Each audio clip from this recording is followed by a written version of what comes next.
Eu posso perguntar Antes de você perguntar, Paulo, só para gente, bom, depois da pergunta do Paulo, nós vamos encerrar. Podemos encerrar porque passamos um pouco do horário, mas ainda temos a pergunta do Paulo. Então, pode perguntar, Paulo.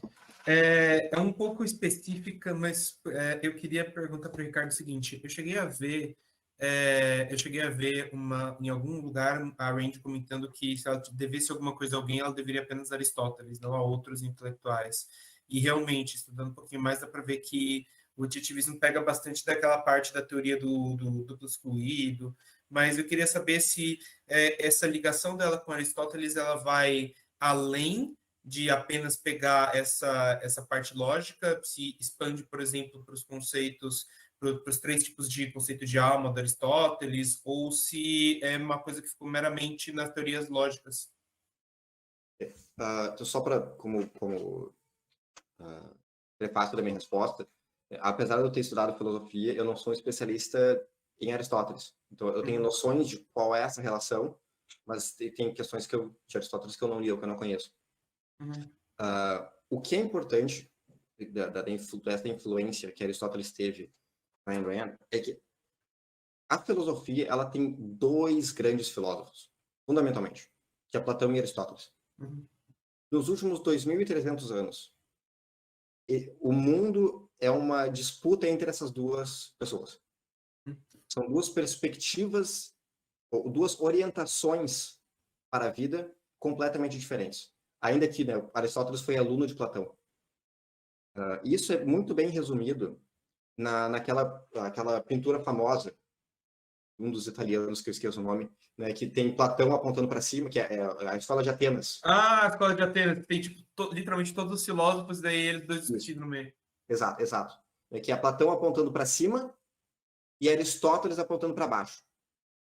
Essa é a disputa que existe entre a história. A história do mundo dos últimos 2.300 anos é essa. Então, quando as pessoas falam de uma guerra cultural, fundamentalmente se resume a essas 2 orientações para a vida. Platão vai te dizer, vamos olhar para cima. Ou seja, vamos olhar para uma outra realidade. O que importa é o que está lá em cima. É o mundo ideal, é o mundo das formas, da forma que Platão diria. E isso é adotado. Né? Platão ele é mais ou menos ele é um dos pais do cristianismo, do ponto de vista histórico.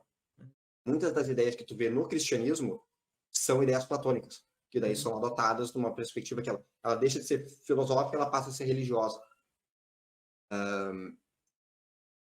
Então, a maioria das pessoas que vivem no mundo, né, ou elas são cristãs, ou elas são muçulmanas, ou as 2 maiores religiões no mundo. Então, toda essa orientação é para o além. Não é para essa vida aqui na Terra. É para uma outra vida. É para a vida no paraíso, é após a morte. Então, a maioria das pessoas do mundo, nos últimos 2.300 anos, e isso continua sendo verdade de hoje, tem essa orientação platônica. E aí as pessoas têm as suas microvariações. Uns são cristãos, outros são muçulmanos. Aí o cristão, ele pode ser católico, ou ele pode ser protestante, ou ele pode ser... Então ele tem todas as suas microvariações dentro das suas igrejas, ou ele pode ter até não seguir uma dessas 2 religiões, ele ser ateu, no sentido que ele não acredita em Deus, mas ele acredita no cosmos, ou ele acredita na mãe natureza, ou etc, etc. Tem todas as suas variações possíveis. Mas a maioria das pessoas que existiram, tem essa orientação para cima, para outro mundo, para outra realidade. Então, até historicamente, tu vê a influência que os filósofos tiveram, a maioria segue Platão. Kant, Hegel, Marx, são todos platônicos.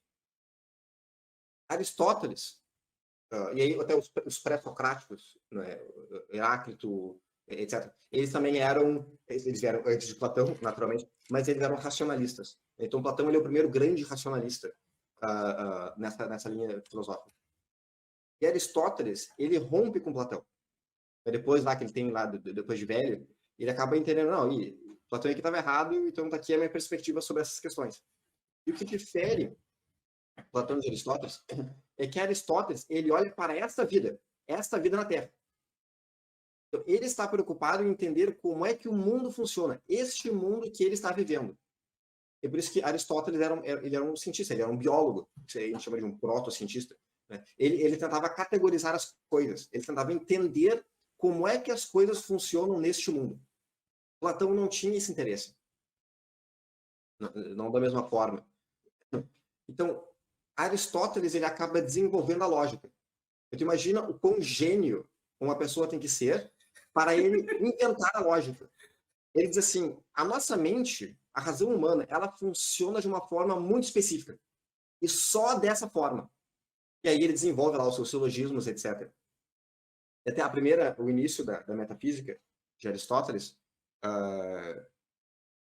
esqueci a frase, mas a visão é o sentido mais importante que nós possuímos. Esse é o início da metafísica. Ele te diz que os meus sentidos, eles são extremamente importantes para que eu possa conhecer o mundo. Platão nem fala de sentidos.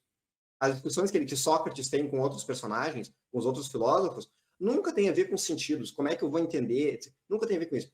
Tem a ver só com ideias. Dessa ideia, eu vou fazer um contraponto a essa ideia, essa ideia, essa ideia. Só que essas ideias, elas não necessariamente estão linkadas com a realidade. Isso que faz uma pessoa ser um racionalista. Ele possui ideias, mas que eles não têm nexo com a realidade. Então, Aristóteles, ele consegue ter essa percepção de que os meus sentidos são extremamente importantes e que a minha mente, ela funciona de uma forma específica, que é através da lógica. Então, isso é, vamos dizer, a sua metafísica, é uma orientação para essa vida nessa terra, neste mundo. Ainda que Aristóteles tenha lá a sua perspectiva sobre Deus, falava sobre Deus, etc.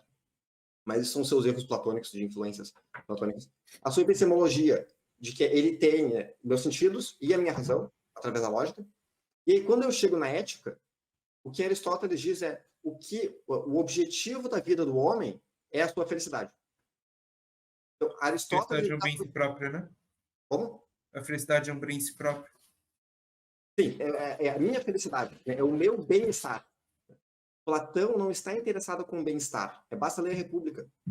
O interesse que Platão abordava na República, ele aborda na República, é sobre como é que o Estado deve funcionar.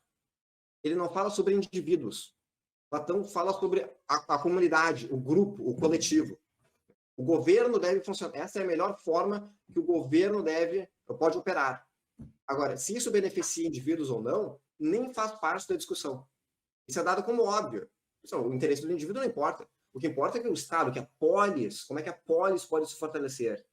Como é que cada pessoa, de acordo com a sua natureza, deve ser encaixada na melhor função que beneficie o Estado.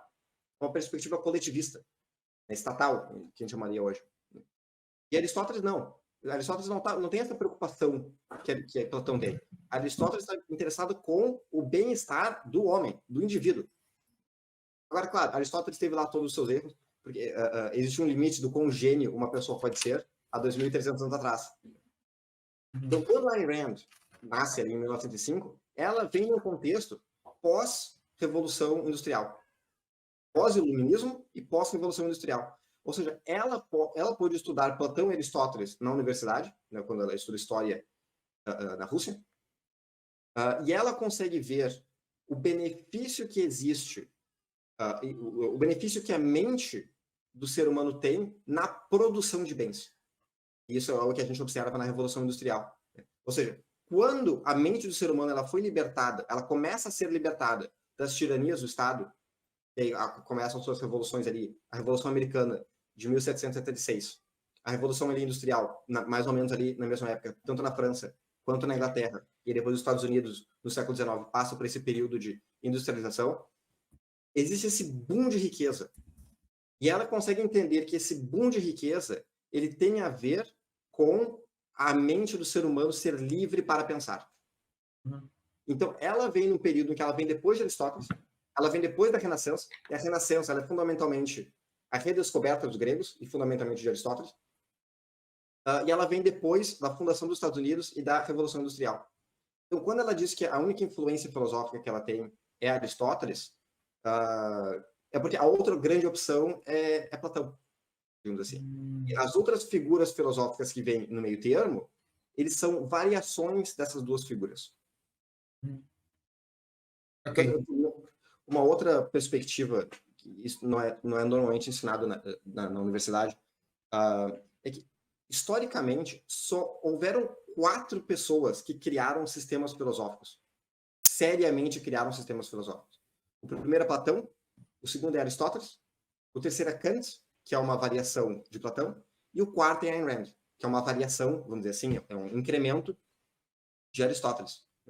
E a Ayn Rand, ela diz que Kant, né, Immanuel Kant, é o maior vilão da história. Concordo. Okay? Então, assim, ela não acha que Stalin, ou Hitler, ou Marx sejam os maiores vilões da história. Porque o filósofo que deu as ideias para essas pessoas foi Kant.